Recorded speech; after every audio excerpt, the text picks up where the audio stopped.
Retrouvez vos émissions préférées Equality sur le site www.equality-radio.fr. Equality, c'est votre émission contre les discriminations et pour l'égalité.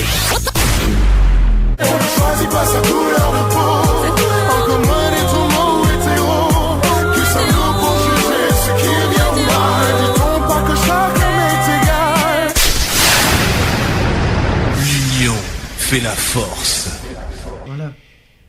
Alors j'ai un autre article, on change complètement de sujet, on parle des couples gays qui sont à l'épreuve de la rue. Alors ça c'est un article que j'ai trouvé qui est très intéressant, avec des témoignages, et c'est sur la lutte contre les agressions, on va dire, envers les couples gays qui se tiennent par la main dans les rues. Voilà, c'est un petit peu ce sujet-là. Alors je vais expliquer le sujet, c'est que dans le bus, en terrasse ou dans un parc, aussi bien en ville qu'à la campagne, rares sont les couples de gays et de lesbiennes qui osent des gestes d'affection. Donc on sait que cela peut avoir un coût, ça c'est ce qu'a avancé un sociologue.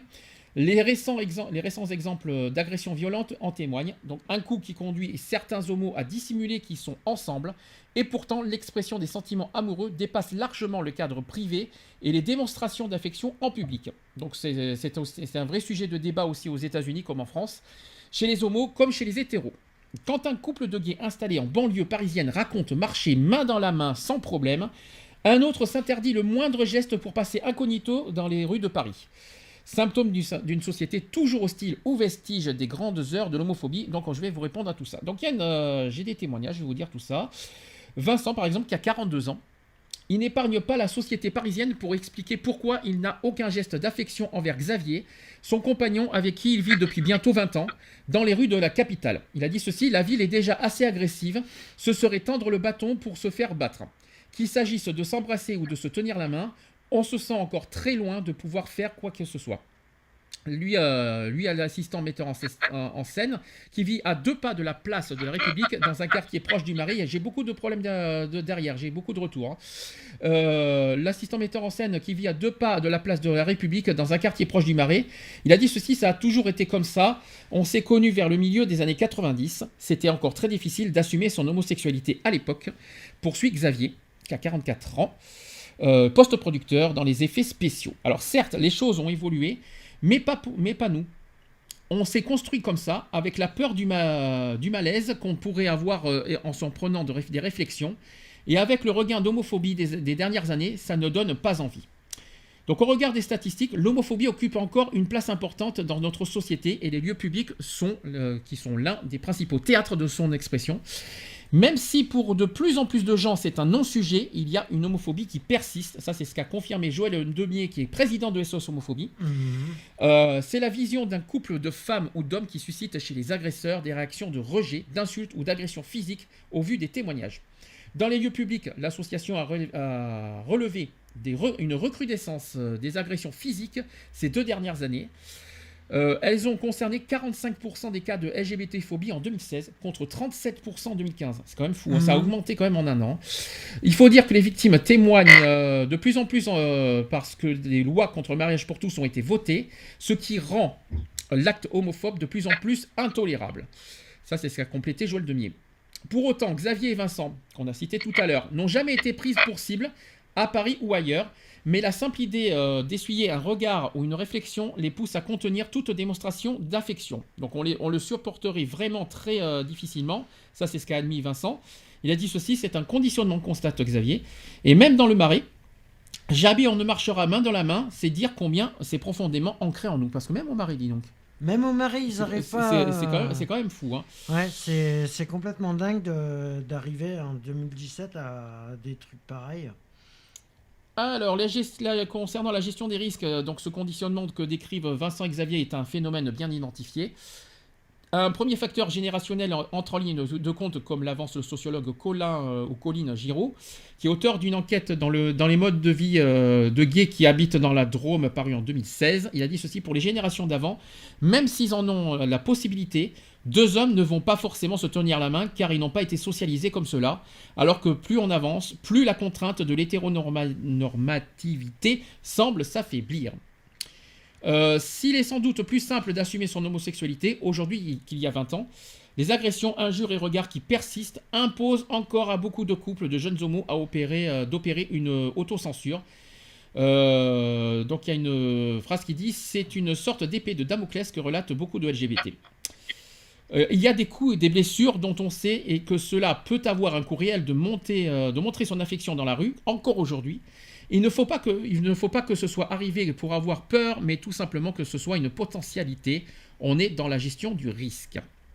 On est clairement dans une construction sociale et médiatique de la peur. Elle induit des contrôles que nos communautés n'ont que très partiellement contrariés. Donc on est vraiment très à l'aise avec ça, et si ça déplaît à certains, qu'ils fassent leur regard en l'air, qu'ils nous fassent une réflexion, on n'en a rien à faire. Ça c'est par contre j'aime bien cette phrase-là. Voilà, il y en a qui font ce qu'ils veulent, ils font leur vie, s'ils sont pas contents, ils regardent d'ailleurs quoi. Donc vivre son couple dans la rue comme deux hétéros ou presque, c'est aussi l'expérience qu'a fait Ambre qui a 25 ans, alors là on est chez les lesbiennes maintenant, Ambre 25 ans, lorsqu'elle était en couple dans la campagne de Tours, cette fois c'est en campagne. Ah, à Tours. À Tours, elle a dit ceci: on n'a jamais vraiment connu la discrimination là-bas, c'est quand on est arrivé à Paris en 2012 qu'on s'est fait traiter de salguine dans la rue parce qu'on se donnait la main. À partir de ce moment-là, on s'est mis à faire attention et maintenant, tout est histoire de calcul. Ça, c'est ce qu'elle a regretté. La lesbophobie, Kelly, qui vit à Montréal, en a aussi fait les frais dans les rues de la capitale à la fin du mois de juin dernier. Bon nombre de Parisiens se sont retournés sur son look masculin, ses tatouages et ses cheveux courts. Donc, il y a une citation qui dit... Et elle est célibataire ? Et elle est célibataire. Elle a dit ceci. Je t'en prie, Eve. Je sentais que les gens étaient intrigués par mon allure. Ils maintenaient le regard sur moi. Ça, c'est ce qu'a raconté elle est photographe freelance et elle a 26 ans, je précise. Elle a dit ceci. Ils ne doivent pas avoir l'habitude de voir ça, alors qu'à Montréal, il y a plein de filles comme moi. Personne ne trouve ça choquant. Et si ces regards n'étaient pas forts... Pardon ? C'est une butch. Je pense, peut-être, c'est possible. Je connais pas tous, je connais pas, donc... Il y a plein de filles comme moi, personne ne trouve ça choquant, et si ses regards n'étaient pas forcément malveillants, comme le précise Kelly, elle a eu sacrément peur lorsqu'un groupe de jeunes hommes l'a encerclée. Ils rigolaient, elle a dit ceci, ils rigolaient et m'ont demandé si j'étais un garçon ou une fille. J'ai clairement ressenti une mauvaise intention de leur part. C'est ce qu'elle a confié. Elle s'est sentie en insécurité face à ça, et ce qui est un peu logique aussi, parce que... Alors, un petit rappel à l'ordre aussi dans tout ça, c'est qu'au-delà de cette opposition métropolesque en France, l'homophobie trouve ses sujets un peu partout sur le territoire. Elle s'exprime différemment selon que vous êtes en ville, à la campagne, dans les banlieues, en centre-ville, mais c'est surtout selon les individus. Ça, c'est ce qu'a nuancé Joël Demier, qui se garde bien aussi d'opérer la moindre généralité. Pourtant, cette idée selon laquelle il serait plus simple de vivre son couple dans une grande ville plutôt qu'à la campagne trotte dans les esprits. Je ne suis pas tellement d'accord, moi. Je suis pas d'accord. C'est beaucoup plus compliqué que ça. Si cette théorie se vérifie pour un certain nombre de personnes, elle rend invisible plein d'autres situations. Ça, c'est ce qu'a expliqué la géographe Marianne Bidon, qui est dans la casuistique du baiser. Donc ça a été en 2008. Ça. Elle a dit ceci: l'homosexualité est tolérée en ville, mais sous contrôle, tant qu'elle reste dans des modèles moralement et socialement acceptables, moins lorsqu'elle est plus subversive. Ça, c'est ce qu'a dit Colin Giraud. Dans ce cas, où placer le curseur ? Au regard des témoignages, la question du genre est primordiale. C'est ce qu'a souligné un sociologue. Il a dit ceci: deux garçons virils qui se tiennent la main, cela dérange moins que si l'un des deux dans le couple transgresse le genre. C'est une double police à la fois sexuelle et de genre. C'est ce qui est dit. Oui, par exemple, chez les lesbiennes, les butch sont beaucoup moins acceptées que les féminines. Pardonne-moi, excuse-moi, mais c'est quoi un butch ou une butch, s'il te plaît ? Une butch, c'est les lesbiennes masculines. D'accord. Donc, ils s'habillent avec des vêtements d'hommes, cheveux rasés. D'accord. Je savais pas. C'est la première fois que j'entends ce mot. Je n'étais pas au courant. Moi non plus. C'est la première fois que j'entends ça. Alors, on continue. Entre les villes et les campagnes, il y a aussi les banlieues. Dans certains quartiers, la question des gestes d'affection est brûlante. Donc, il y a Louis Milly Mouneau qui est mobilisé à Bobigny en Seine de Saint-Denis depuis près de 9 ans, et en atteste ceci. Elle a dit: vous avez des villes comme Montreuil où ça se passe hyper bien, mais dans certaines autres communes comme Sevran ou Bobigny par exemple, c'est très compliqué. Les couples homosexuels n'existent pas aux yeux de beaucoup. Et avec son équipe, ils ont été cette année encore organisé un kissing à la gare de Bobigny, Pablo Picasso, au nord de Paris, pour la journée internationale de lutte contre les LGBT-phobies le 17 mai dernier. Un moyen de crier haut et fort que les homos peuvent s'aimer aux yeux de tous dans la rue, où qu'elle soit aussi. Seulement, l'événement n'a pas attiré les foules. Il y a eu peu de monde, mais nous avons affiché des photos de baisers avec des messages dans ce lieu où il y a énormément de passages et on a invité les gens à en parler. On continue, je continue. Ève, tu as d'autres choses à signaler, ce que je viens de dire, ou je continue? Non, tu peux. Mais moi, continuer. c'est vrai que je remarque que quand en France, enfin, l'homophobie est quand même beaucoup plus présente qu'en Belgique. Bien qu'en Belgique, il y en ait, hein, malgré tout, hein, faut pas se leurrer. Par exemple, il y a des hommes qui vont voir des lesbiennes en train de s'embrasser. S'ils sont en groupe, ils vont aller les emmerder D'accord, en disant ah, bah, tiens, les filles, vous n'avez pas besoin d'un mec, je suis là. d'accord. Alors on parle aussi de majorité silencieuse, donc on dit que parler de l'homosexualité apparaît comme l'étape indispensable pour gagner en visibilité et se sentir libre dans l'espace public. Par le simple fait de connaître, tout change, donc c'est ce qu'a avancé Ambre. On n'arrivera pas à zéro agression, c'est impossible de toute façon, il faut être clair, hein, on n'y croit pas une seconde de toute façon. Et elle a dit ceci, mais pour les séduire au maximum, battons-nous sur la majorité silencieuse. Les gens ont plein de fantasmes d'une facilité inouïe à déconstruire. C'est de l'ignorance, ça ce qu'a corroboré Joël Demier. Les gens ne sont pas habitués ni sensibilisés et ignorent que ces couples peuvent exister. Ça peut paraître incroyable, mais c'est bien le cas dans certains milieux. Et ça a une répercussion sur les personnes concernées avec les regards, les commentaires et les insultes, évidemment. Habituer les gens, cela passe aussi par plus de visibilité. La simple idée du kissing, un événement circonscrit dans l'espace et dans le temps, est le symptôme d'une difficulté persistante à pouvoir montrer l'amour entre personnes de même sexe. Les réactions de haine et de rejet observées lors des débats sur le mariage, avec la polémique en 2013 autour de l'affiche du film L'inconnu du lac, qui montrait deux hommes s'embrassant, ou plus précisément lors de la diffusion de la campagne de prévention publique contre le VIH et les IST, ont de quoi en refroidir certains. Une citation qui dit « Je ne sais pas si c'est la société qui est hostile ou la représentation que l'on en a ». C'est ce qu'a dit Xavier, qui reconnaît quand même être marqué au fer rouge par l'homophobie des années 90. Il faut que les couples homos se sentent libres. En se cachant, on conforte cette idée de différence. Ne pas le faire et avoir peur, c'est entretenir le risque. Ça, c'est ce qu'a dit Jimmy. Mais cette idée selon laquelle il appartient aux couples homos de s'approprier l'espace public par eux-mêmes et d'oser ces gestes d'affection divise. Si tous les homos se tenaient la main dans la rue, il n'y aurait plus de mecs qui en rigolent.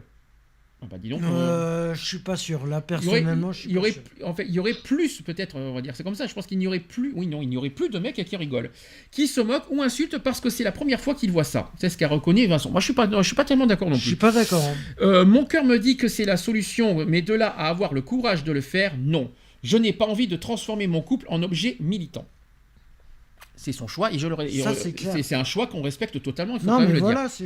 c'est clair qu'au bout d'un moment. Il faut respecter les couples qui sont pas obligés, qui ont pas envie ils n'ont pas envie de se montrer. Et puis c'est pas ça. C'est à tout à leur honneur aussi. Oh, c'est pas ça. Ils ont envie d'être libres, ils ont envie d'être tranquilles, quoi. Surtout, ils n'ont pas envie ils ont pas forcément envie de marcher, de militer, d'aller dans des manifestations pour militer pour leurs droits. C'est ça qu'ils veulent dire aussi. Non, mais voilà, c'est ça aussi. Et c'est pas parce qu'ils vont pas se montrer dans la rue. Parce qu'ils s'aiment que forcément ça va nuire, ça risque de les nuire aussi, mais ça a double tranchant aussi.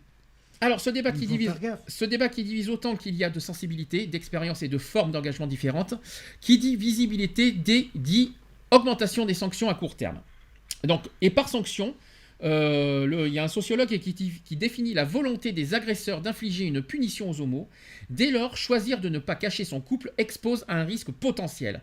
Une citation qui dit « On est dans des expériences extrêmement singulières parce que le corps qui est regardé, le corps qui est frappé, c'est le nôtre. Les capacités de contrôle ne peuvent donc être qu'individuelles. Et pour cause, en juin 2017, SOS Homophobie a enregistré une hausse des témoignages d'actes homophobes pendant le mois des fiertés. Sachez. C'est à double tranchant, c'est ce qu'a résumé Joël Demier.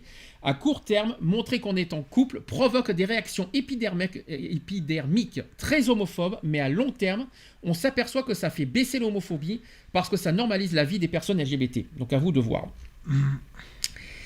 Donc, autre chose que les homos veulent se défendre aussi sur ce sujet, c'est que l'espace public appartient autant aux homos qu'aux hétéros. À tout le monde. Ah bah, Ça il appartient à tout le monde. monde. Il n'y a pas quelqu'un qui doit faire prédominer sa loi par rapport à l'autre. Bien sûr. Donc, je vais expliquer. Donc, c'était à quelques mètres de chez nous, c'est une citation qui dit ça.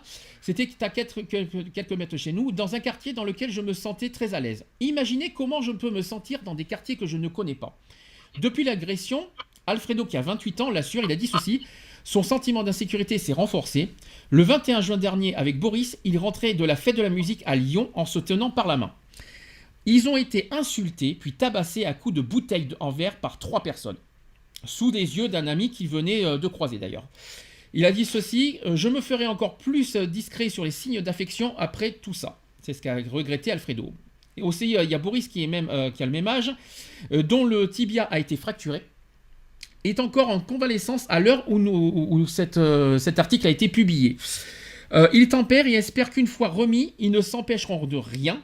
Avec une citation qui dit « J'ai eu très peu d'occasions de ressortir en public, mais j'espère qu'on ne se mettra pas plus de barrières. » Il faut dire que le couple ne nageait pas non plus dans l'insouciance avant les faits plutôt. Une citation qui dit « Je me sentais plus à l'aise depuis que j'avais rencontré Alfredo », c'est ce qu'a dit Boris, « mais nous avons clairement dû apprendre à réfréner des expressions spontanées de tendresse juste pour éviter les problèmes. Parfois, on refuse de le faire et on se dit que l'espace public nous appartient autant qu'aux autres. C'est là qu'on baisse la garde et qu'on se fait agresser. Pour autant, pas un seul instant, le couple n'a regretté de s'être pris la main. » Voilà. Ben, jusqu'à preuve du contraire, ils n'ont rien fait de mal. C'est les personnes qui les ont agressés. Enfin, et quand je dis personnes, c'est plutôt les animaux enragés qui les ont agressés qui sont dans leur tort. Hein.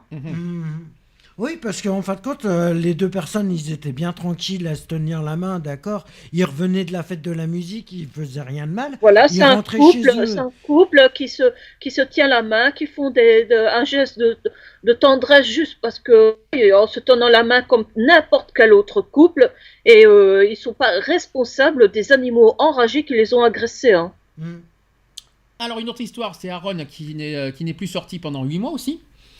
Il a dit ceci, vous pourrez frapper et encore frapper, vous n'enlèverez jamais ce sourire sur mon visage. C'est joli comme parole. On peut nous frapper autant qu'on veut, mais on restera comme on est, on ne changera pas.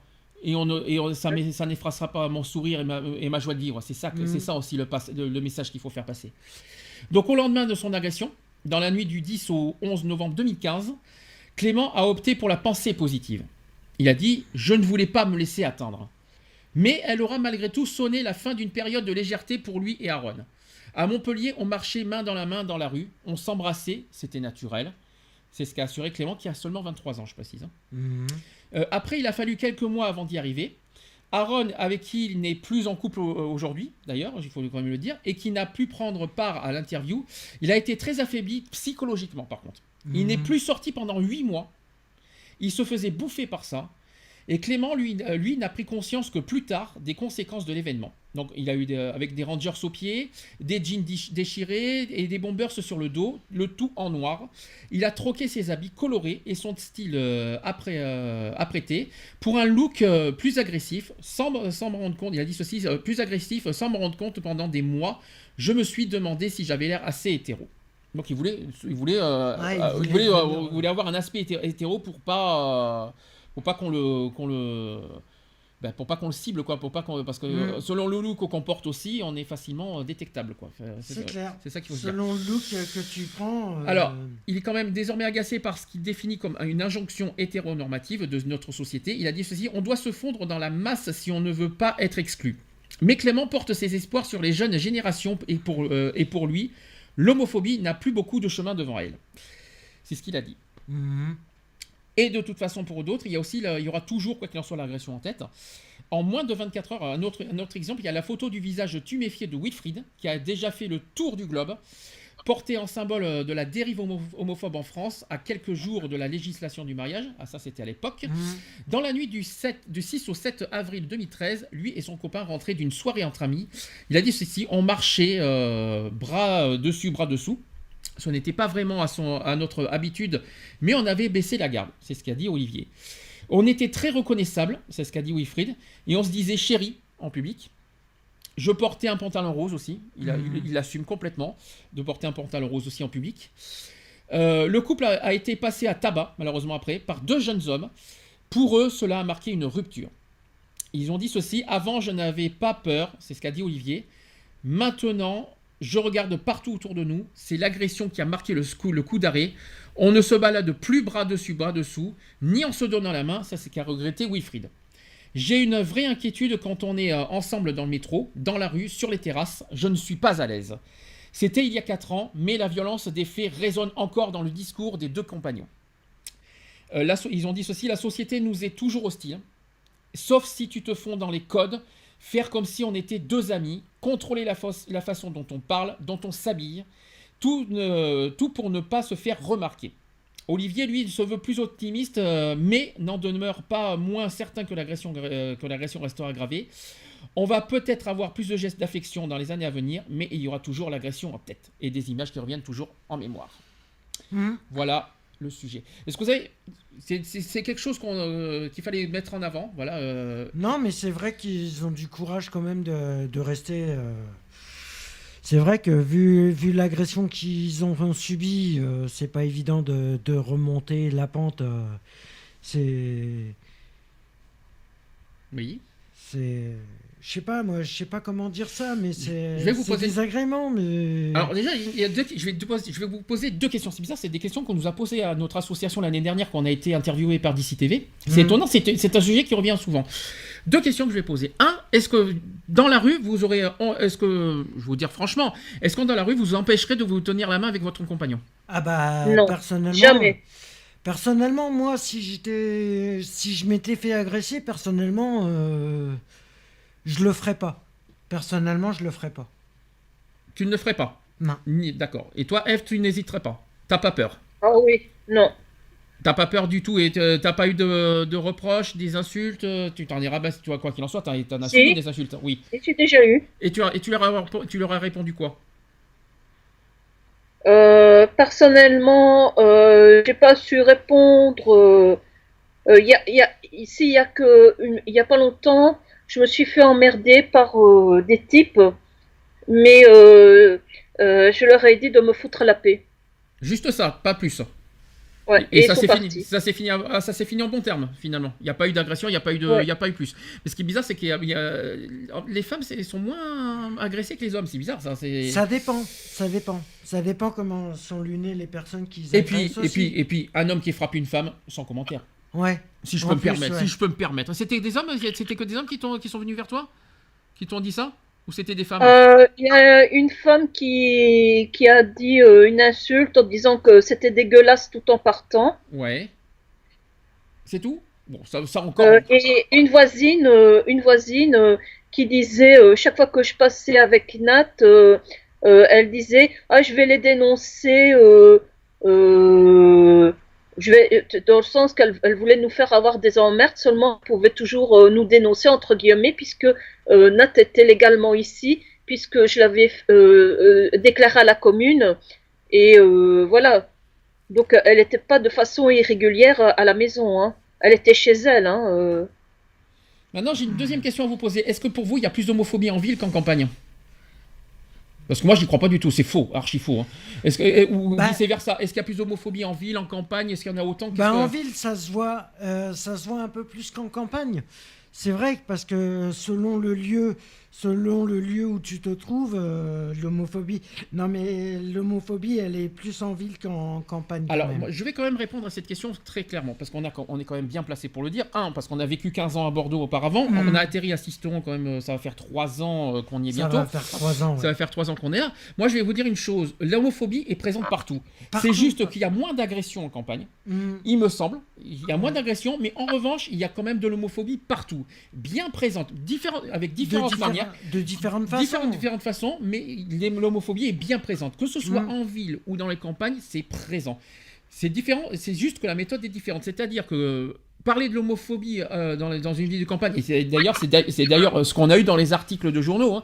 Nous, le premier article de journal qu'on a parlé de notre association, c'est que c'est surprenant que dans une ville de campagne, il y a une association contre l'homophobie. Moi, je me demande, et alors, il y a des homosexuels autant en ville qu'en campagne. Il y a des couples homosexuels qui vivent en ville, qui vivent en campagne. Moi, je ne vois pas où est le problème. En revanche, l'homophobie, c'est différent. C'est-à-dire qu'on est ignoré, discriminé, rejeté, complètement, on est ignoré. Tandis que dans les villes, malheureusement, c'est autre chose parce que, parce qu'il y a plus, au niveau population, il y a plus d'homosexuels qui vivent en ville qu'en campagne. Il faut être honnête là-dessus aussi. Et puis en ville, je vais pas dire qu'il y a plus de délinquants en ville qu'en campagne, c'est faux, il y en a partout de toute façon. Mais c'est pas pareil, c'est pas la même. Mais c'est pas le même, c'est pas le même fonctionnement. Il n'y a pas la même capacité de.